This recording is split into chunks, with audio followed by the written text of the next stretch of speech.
you all stand for the pledge, please? Allegiance to the flag of the United States of America and to the republic for which it stands, one nation, under God, indivisible, with liberty and justice for all. Thank you.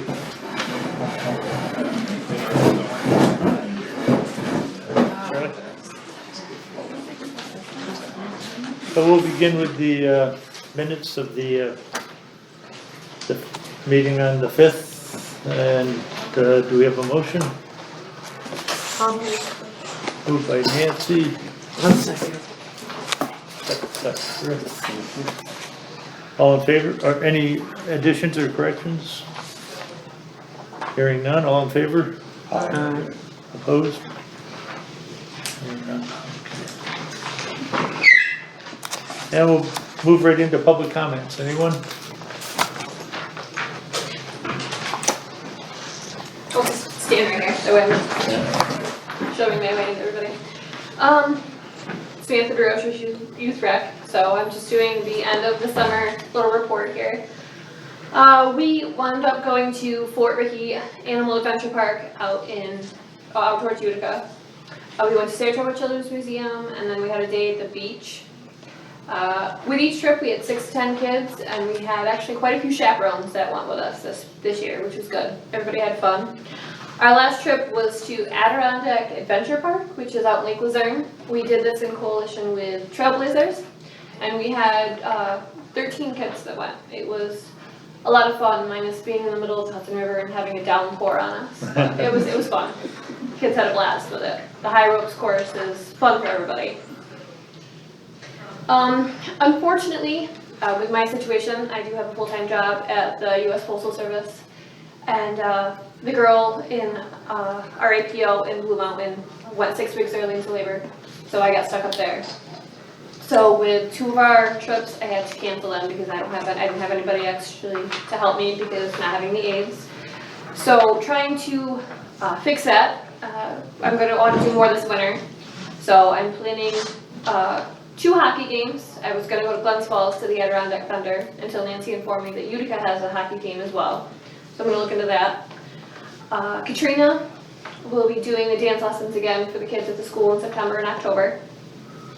I want to go to Glens Falls. There's a huge ice skating rink out there to get the kids out, do some stuff. As soon as Robin feels better after her accident, we're going to be talking with Trailblazers about doing more with snowshoeing. Possibly doing like a scavenger hunt, races, stuff like that up to Oak Mountain in December and January. I will be talking to the Lions Club because I'd like to expand what they do for Halloween for the kids, and after they do their stuff with them and the costume contest and all that, is with Gary is doing a possible Halloween dance for them to keep going.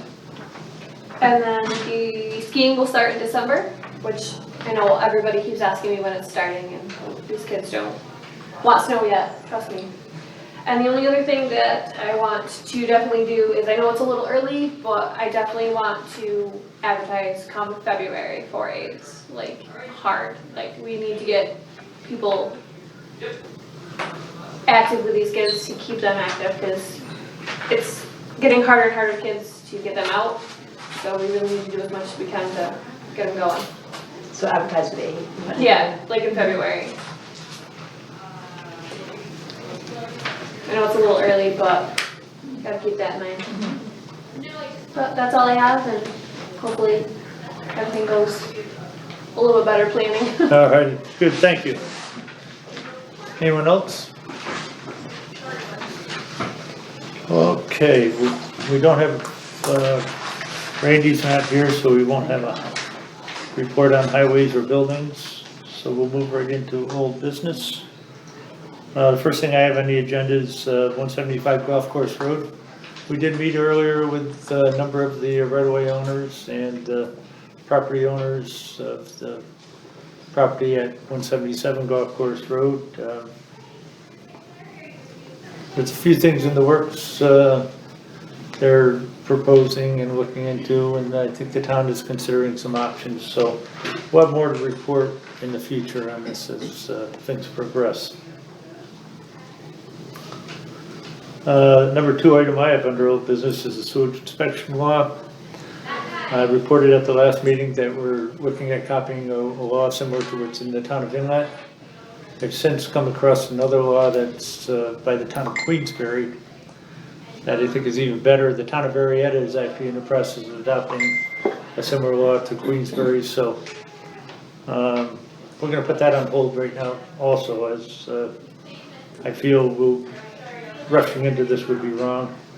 I think looking at both of these laws and adopting some of the items which would best suit us would be best to do it right the first time, so. Does anyone else have anything under old business? Hearing none, we'll move into new business. First thing I have is Bob, our code enforcement officer, on house numbers.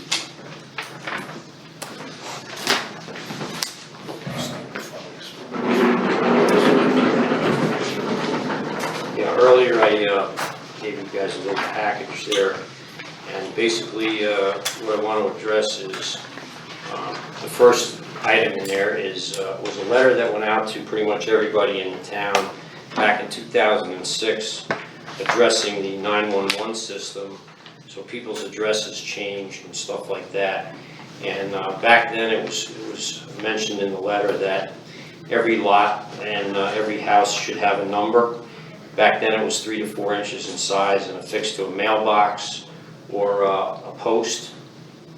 I noticed that we have a tremendous amount of calls, ambulance calls, and the ambulance, I hear lots of times saying we can't find the structure. And that's because if you drive around town, you'll notice that there's a tremendous amount of owners that do not have any kind of a number out in front of their house. So the ambulance is having a big problem with that. That's number one.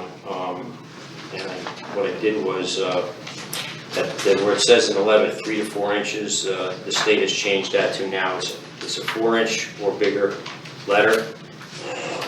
So that's what has to happen. I gave you the law premises identification, which is in section 505 of the state codes. It's supposed to be a reflective letter, 1/2 inch in width, at least 4 inches high, and again, it needs to be able to be read from the road. So the second item on my list was driveways. I get to drive down a lot of different places in town, and I noticed that my truck, although it is a little bit big, the mirrors are hitting branches on both sides, the top is scraping on tree limbs and stuff like that. And under the state codes, driveways are supposed to be 12 foot wide and 13 foot 6 high clear. If anybody expects any kind of fire apparatus to get into their building, if it's on fire, it's not going to happen unless those dimensions are met. The state fire code says that a fire apparatus access road is actually 20 foot wide by 13 foot 6 high. So I just wanted to mention that, and hopefully maybe the town can either send some letters out or something to remind people that they do need to clear their driveways or whatever. Again, if something happens, nobody can get to you. That's the ambulance included. So that's really all I have to say. I gave you the access road, which is under Appendix D, shows the dimensions and how far off the road and the turnarounds you're supposed to have if you're over 300 feet. So that's all. Has there ever been anything said about those nice stone pillars that some people have that they don't look You know, if they're 12 foot between them, it's legal. But if they're not 12 foot between them, it's a problem. You're not going to get a fire engine down there, and even the ambulance has trouble getting down to some of these places. So again, I just wanted to make everybody aware of it, that they really should get something put on their property. Thank you. Thanks, Bob. Hopefully people are listening to this back on the radio and Well, hopefully, see it on Facebook. if it takes, like I said, we might have to put a letter out to in their taxes or something. I don't know. Yep. Thank you. Thanks. Is it, I'm just gonna ask the question, is it legal for the town to send a letter, for instance, from both ambulance and fire service at the time that the tax bills were sent out? Or is that They're not allowed to be put in tax bills. good? Nothing can be added to your tax bill. Good.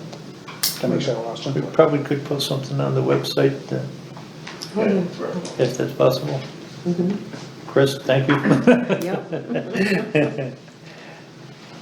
I'll pursue that a little bit from fire and Thank you. The next item under new business is, we have Willard Reynolds from BST and Company. Willard, floor is yours. Good evening, thank you. About a month ago, I was pleased to receive an inquiry from Dan about the possibility of doing some audit work and accounting work for the town. Our firm used to do that work quite a few years ago, along with the county, and then there was an individual, a very good individual, who worked for us, who went off on his own, and then continued to work with the town and the county. And the idea, I think, yes, and the idea. as well. So he's had some health problems, so he's kind of stepping back. So again, I appreciated the call, and I would love to be involved. I have provided, I think it's 24 pages, if anybody wants to read it. It's exciting stuff. That we would like to come in and help do an audit. Just for your information, the town has not been audited since 15, 16, whatever, for quite a few years.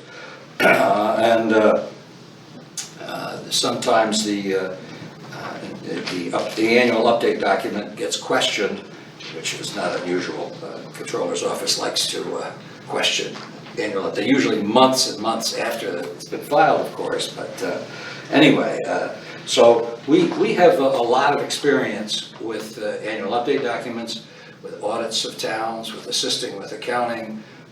We have one individual in particular who's excellent at bringing people along and training them. I can think of a dozen different places where she's gone in and helped get the AUD going, and sometimes spent a couple days, next year a day, next year a few hours, next year just kind of look it over and be available for questions and inquiries. She's really very knowledgeable, very good accountant. And I think she could be a great assistance. She also helps with audits. In the proposal, we proposed an individual, Jonathan, yes, here we are. It's in page, wrong page. Page 7, Jonathan Gibbs, really excellent young man who's been with us for quite a few years now. Has a lot of municipal experience, a lot of audit experience, good guide, and we proposed that he would really be the field general, if you will. And then my partner, Paul Getz, who is now the head of the audit department, because some of us, I know it's hard for you to believe, but some of us are starting to get older. So Paul has stepped in and does a lot of that work.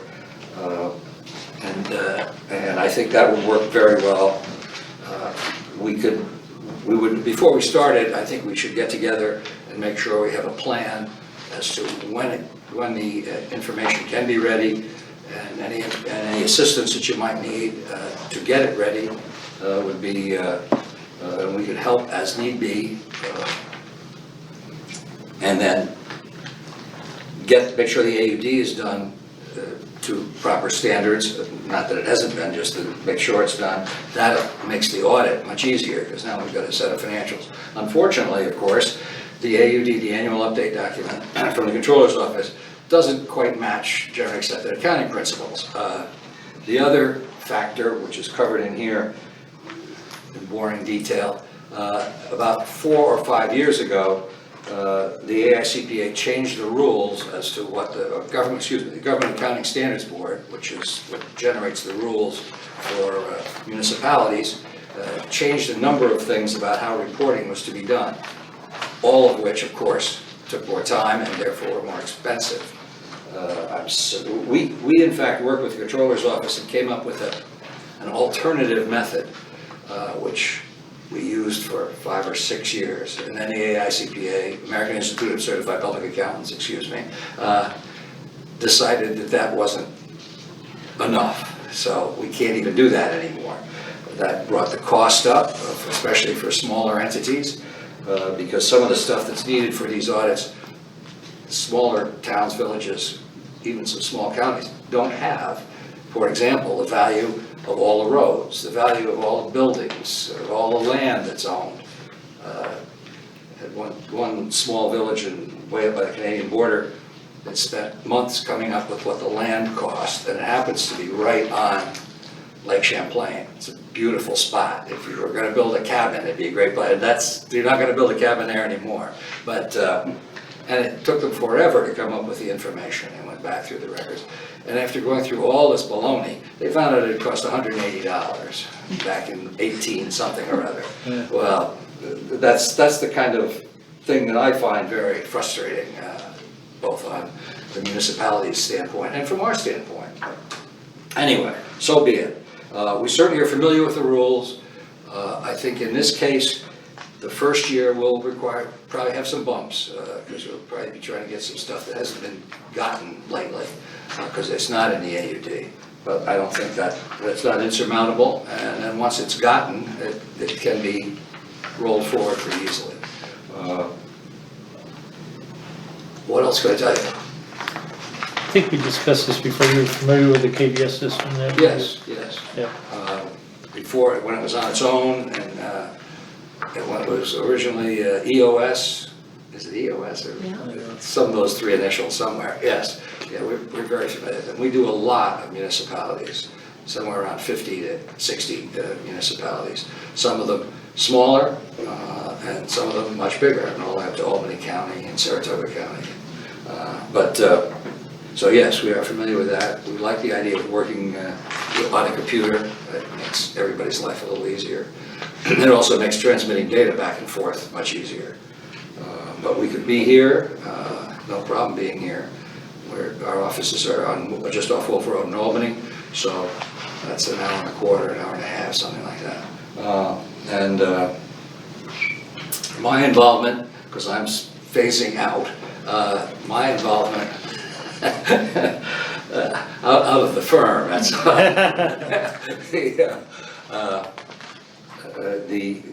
I'm sort of the liaison here, first of all, because I have a residence here, and I am a resident here, so that may facilitate things too, but I probably won't be all that much involved in the audit unless there's some issue that needs me to be involved. I can be, but don't have to be. And with Jonathan Gibbs involved, I probably won't need to be, but anyway, is there anything else I can tell you? In your estimated cost, would there be any charge for additional cost for training? I'm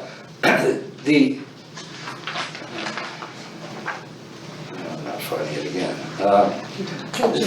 The answer, oh, thank you. Gee, somebody read it. Oh, there we are.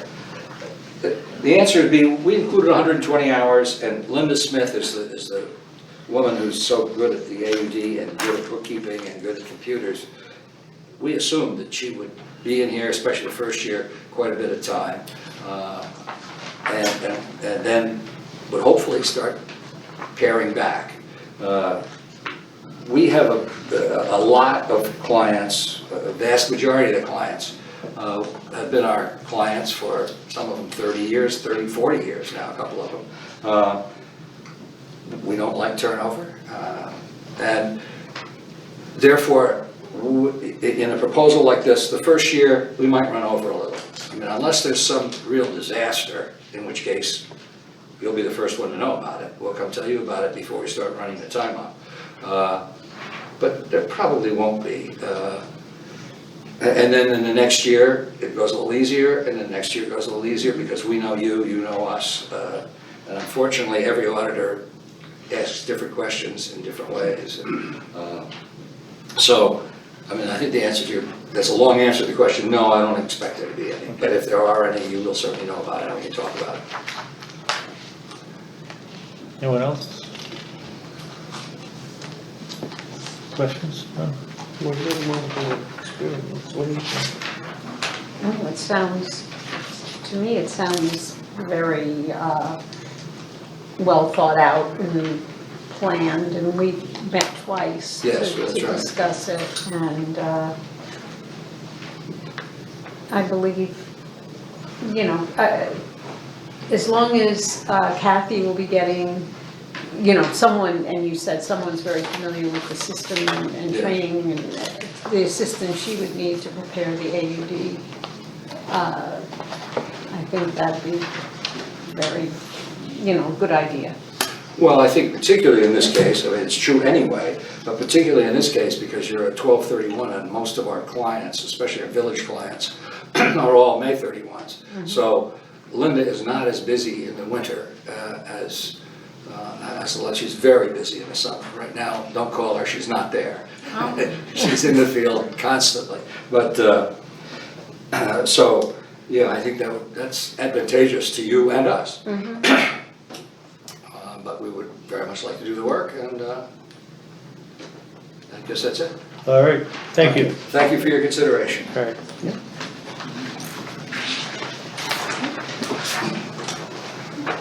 Next item I had under new business is we received the latest landfill post-closure report. If anybody wants to see it, it's available.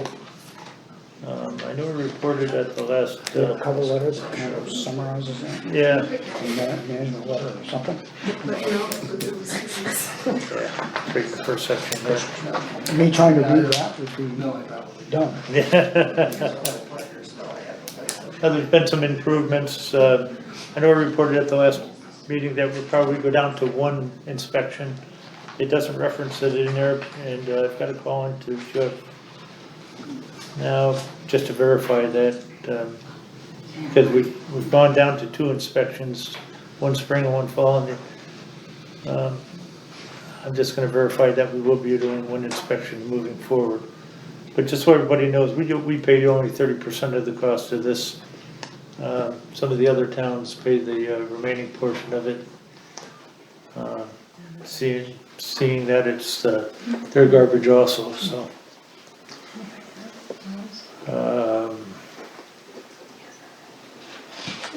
Okay, the next item I had is the proposed updated procurement policy. Chris, you want to address that, or that's something that you wanted to?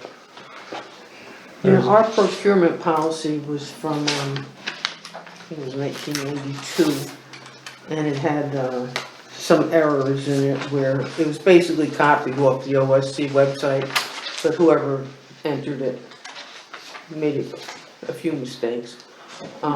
It took me a little while, but I did find where they copied it from, and I took our printout of that current procurement policy that Debbie sent me, and I went through the town of Bethlehem's policy.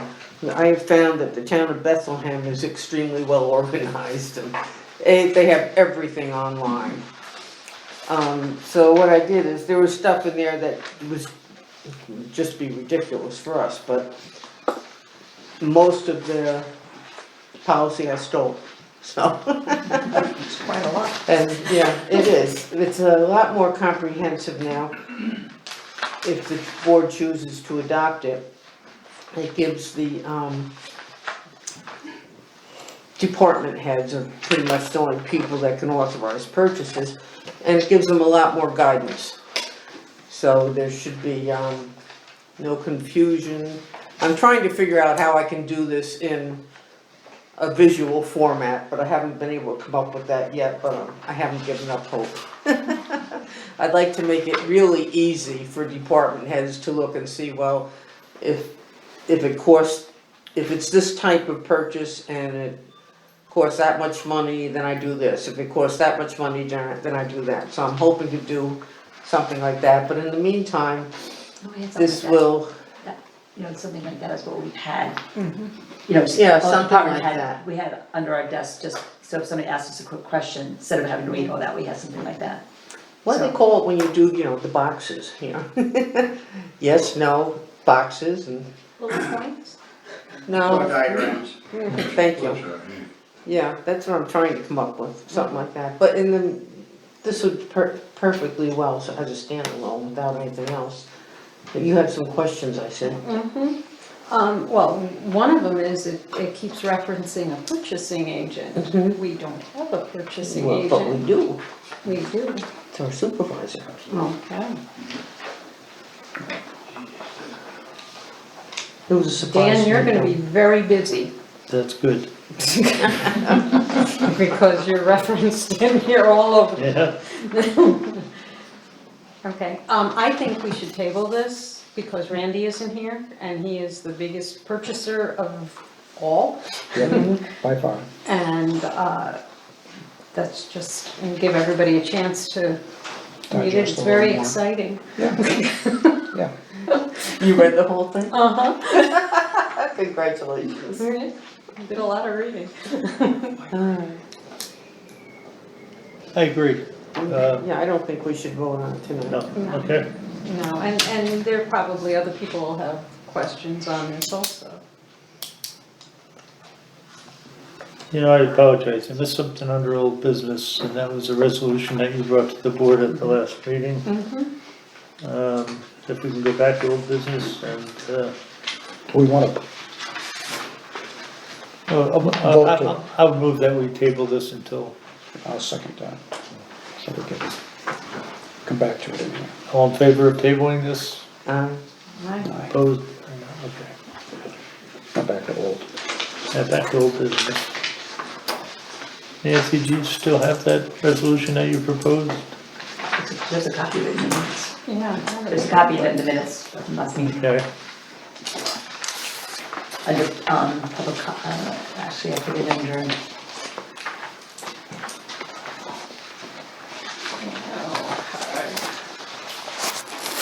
under old business, under 175 Golf Course Road.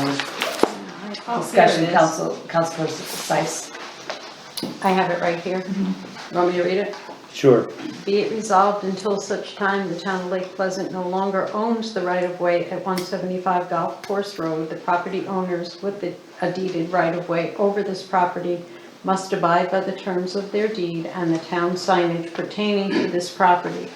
Be it further resolved that the personal property must be removed within 30 days or will be removed by the town of Lake Pleasant.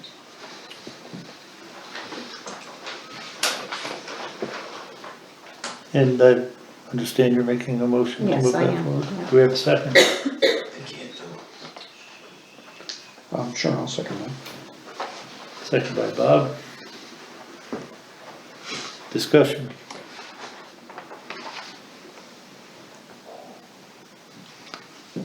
All in favor? Say aye. Aye. Aye. Opposed? Hearing none, resolution's passed. Thank you.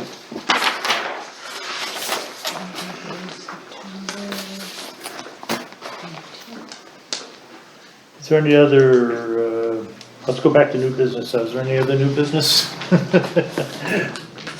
Anyone? Hearing none? Then I'll entertain for a motion to pay the bills. Moved by Mike, I'll second. second by Nancy. All in favor? Aye. Aye, opposed? None? Now we're back to public comments. Anyone? I have a quick question. Bob mentioned about the state said you have to have. Can you come up here? I can't hear you, Shorty, I'm sorry. Bob said you have to have a 911 number in front of your house, that's according to state law, I believe. And moving yet around decks like I do, there's thousands of acres of state land, you run up and down Route 8 and Route 30, and I don't see any 911 numbers in front of any state lot. And as far as your driveway, trimming trees and stuff like that, how many 20-foot right-of-ways do you find in the woods so an emergency vehicle can go back in and fight a forest fire, or they can drive the ambulance back in and pick up a snowmobile accident or something like that, so As far as I'm concerned, the driveway is a private road, it's not public access, and I think it should be up to the property owner. So if you're gonna send letters out saying you have to do this and you have to do that, gotta make sure you include the paper company and the state of New York in your letters. So that's all I gotta say. Thank you. You know, I have a comment too, that this resolution that just was passed. If anybody goes and touches any of these right-of-way owners' property down on that beach, they could get arrested. That's trespassing, because nobody seems to understand what the real rules are with this right-of-way. But anybody's stuff that's on that beach, they can keep it at the beach. The state owns the beach. The town owns 20 feet from the high water mark up that walkway, period. Anything that's down on the beach, boats, docks, chairs, belong to the people. Can't move it. And if somebody moved my thing, I'd call the sheriff. I'm arrested for stealing my stuff, because that's exactly what's happening. And yet this board just turned around and carte blanche, yeah, let's do it. Well, we'll So- look into, Absolutely, it's illegal. we'll look into what Yeah, what that's is the state rule. land and what's town property. I'll tell you, that's the rule, and I told you earlier that I consulted a real attorney. And that's the rule in the state of New York. Anyone else? I got one more quick one. Years ago, we were told that Lake Pleasant, any land owners around Lake Pleasant had what they call riparian rights. And I believe riparian rights is you own to the water, not the high water mark, you own to the water. So I don't know if Sacandaga Lake is classified the same as Lake Pleasant, but it would be something to check into, because maybe riparian rights apply to that lake also. Wait, Just close a it. little food for thought. Right, thank you. Roundtable, Deb? I just wanted to figure out when we were gonna have our next meeting. That's the one where this is booked, No, correct? no, Labor Day Oh, is the second, that would be our first meeting. so we move to the Wednesday? The second is the Monday, the first Monday of the month, which is Labor Day. What's the preference of the board? Is it, Wednesday's okay with me. Tuesday I have, there's library board here. Yeah. would Wednesday work? Fine. That would be the 4th? Yes. Yep. Next town board meeting will be on the 4th. And then the one that, we'll put an announcement in the newspaper that the board meeting on the 16th will be back at the town hall. Correct. That'd be nice. So we'll put that in paper. And that's 9/4.